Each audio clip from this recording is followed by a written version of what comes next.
再觉得傻了，你就油了。赵露思、李兰迪清醒到让他们成神，审美潮流会随着社会的变迁而改变。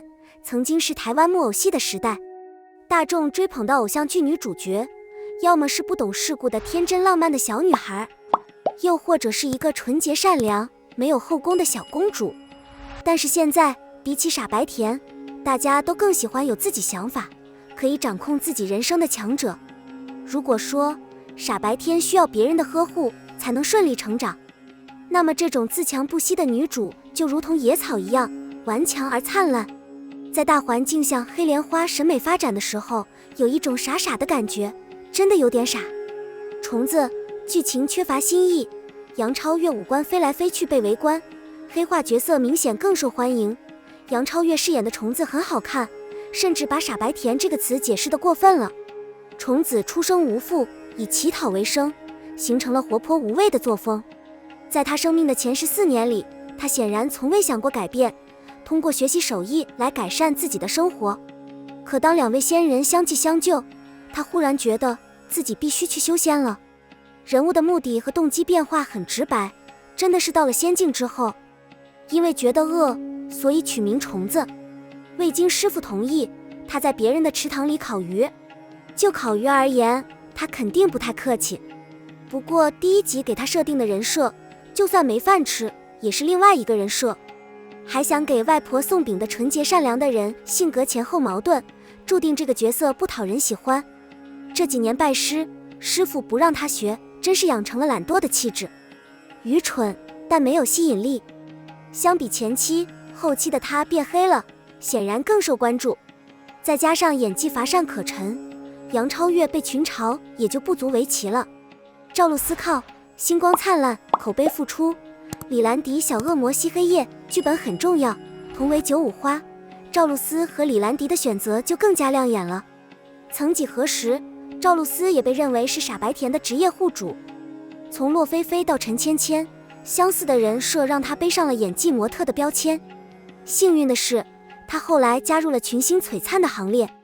程少商这个角色虽然年纪小，但从小头脑就清晰，也是从小被人欺负，没有养成逆来顺受的性格。相反，他一边顽强地活着，一边策划报复。报仇必报是他的信条，他的母亲亦是如此。萧元1年少时抛下他，几十年归来对他冷酷无情。原著里，他到最后都没有原谅。剧中，他还用在宫中的5年时间，变相惩罚了明知自己错了的母亲。顾全大局是他的诚意，从跟楼瑶离婚就可以看出。虽然他也很委屈，但他也明白这件事跟赌注有很大的关系。虽然最后的结局是好的，但是程少商的背景却让人心酸。我是程少商这句话充分展现了人物设计上的自由。即使他不怀疑艾琳，他也永远是他自己这个独立思考的分子。只是很多痴情忘我的傻白甜女主都达不到。比起七程少商的悲伤，李兰迪在《星陨凝成糖》中的夜谈其实是一个快乐的背景。虽然父亲不爱他，被人看不起，但他知道姐姐对他的深情。他嘴上说妹妹不要虚伪，其实他处处为妹妹着想。知道姐姐出嫁后会守寡，我冒着被定罪的风险，还挑起2族的战争，就是为了夺走我的妹妹。入狱18年，即使关在屋子里，也要读书增长见识。所以错嫁入天庭后，也不会显得很没教养。一个野蛮而聪明的角色设计被认为是新鲜的。如果不能保证对方演员的实力，还不如自己争取一个好的人设。赵露思和李兰迪在选角上清醒而聪明。杨洋拍照没选对角度，脸有点方，不过一身黑西装还是霸气十足。朋友们一定对穿西装不陌生，不管是日常通勤的上班族，还是平时用来约会逛街，各种场景都相当适用，一身西装的出镜率也非常高。那么何不跟随小编一起来解锁杨洋的一些帅气西装组合吧。杨洋不愧是军校出身的明星，魁梧的身材搭配立体西装，看起来他非常高大威武。西装也常规选择黑色，以白色单一打底，一黑一白的经典组合，明暗对比。值得一提的是，西装外套采用大 V 领设计，男生穿起来多了几分帅气。选择西装来穿，一定程度上可以看出一个人的清瘦利落，而西装的保养也很重要。平时我们选择的西装要尽量兼顾，保证有立体感的版型。尤其是我选择的直筒版型，能够带来很强的线条感，多了一点皱纹，但是整体显得邋遢很多。杨洋拍照的角度没有选对，脸看起来有点方，不过一身黑色西装看起来还是很霸气的。西装最常见的选择一定是普通的立领衬衫，当然这样的穿搭也是相当的经典和耐看，真的怕出错的朋友直接选这个款式就好了。在这里小编就为大家介绍一种非常独特的领口款式，那就是高级 V 领。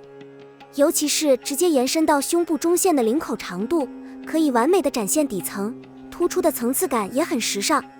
除了不日常之外，这种领口的设计搭配西装真的多了几分魅力。格纹印花设计带来的整体风格是80、90年代的复古英伦风，尤其是搭配沉稳的灰黑色调，不亮也不暗的色系显得相当低调。每次都是这种高饱和度的颜色，小伙伴们可以拿来组合。亮点在于腰带的设计，同样印有格子图案，让你在风格上得到一种对应感。而想要烘托气氛的话，最好选择直筒牛仔裤来搭配，水洗的浅蓝色更能还原复古风。除了最常规的黑色西装，想要提升气色，当然要选择白色，尤其是纯白的 all white， 看起来更显高级优雅。当然不得不承认这个颜色不耐脏，换成比较暖和的米色更合适，并且匹配的扩展相当出色。选择立体感强韧的皮质面料作为组合，搭配直筒裤，同样可以塑造腿型。尤其是皮质面料本身会感觉有点紧，所以小伙伴们不要选择太贴身的版型，适当在西装中融入一些印花元素，可以提升不少质感。在这里给大家推荐的是非常潮的条纹印花，尤其是竖线方向的选择，可以帮助我们在很大程度上增加视觉比例，非常适合小个子穿搭。作为内搭的衬衫，我也选择了普通的款式，不同的是我选择了低中高的领口设计。和立领相比，我觉得这种领口不太适合我们的日常生活，尤其是缺乏头肩比的朋友，很容易踩雷。同时选择的内搭颜色也是全黑，难免会显得有些严肃，换上浅色系更能凸显气色。亮点：花哨的涂鸦设计，简单的黑白搭配，选择纯色的西装来穿，太日常又压抑。在这里我建议大家可以选择比较花哨的图案来提升精致感。小伙伴们可以将印染风格融入到外套中，或者加入涂鸦设计，尽显青春活力。即使是简单的黑白搭配，也不会显得老气和落伍。但是我们要踩的是印记之间的间距，如果靠得太近，只会让我们的视觉感觉很累赘。所以我们在选择涂鸦的时候，尽量增加间距，减少面积。杨洋虽然快30岁了，但脸色一点也不比小鲜肉差，他穿西装真的很帅。杨洋在娱乐圈是出了名的好身材，宽大的骨架穿西装也是挺高挑的。伟大和支持，不得不说，杨洋对于西装的搭配也有着自己独到的见解。另外，推荐更多穿搭的小伙伴们不要忘记在评论区给小编留言哦。